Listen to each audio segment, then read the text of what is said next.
chipping problems or issues does anybody else have here, so we can go through before I show some more drills? A lot of people sway, don't we? We use a lot of lower body. Sorry? Downhill chip?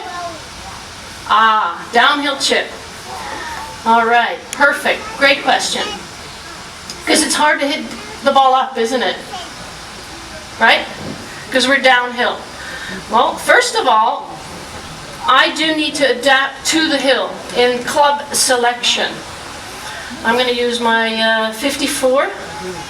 So if this is our downhill, and I'm using this stick so you can see that it is downhill, that means when I set up here, my club will already have less loft on it, right?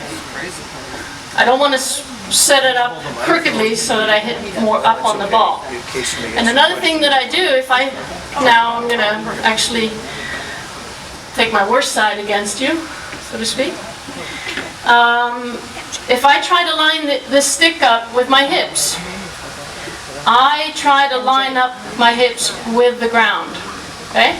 I don't want to stand and resist the slope of the ground, because if I do that, I swing more up on it, okay? So not only chipping do I do this, I do every single shot that I have in a downslope. I line my hips and shoulders as best as I can with the ground, because that's the same as I do on a flat lie.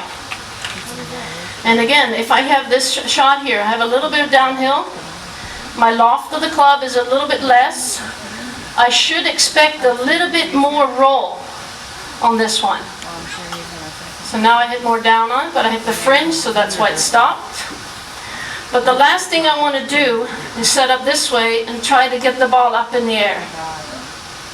That you can see I hit probably in the water hazard, and that's not too good. But the key again is to hit down on the ball, but it's really hard to hit down if I stand and resist the ground. So I try to align my hips and shoulders with the ground so I can hit more down on the ball. Well, it's really good spin on these greens, downhill. Or I just have great grooves. They're called Callaway wedges.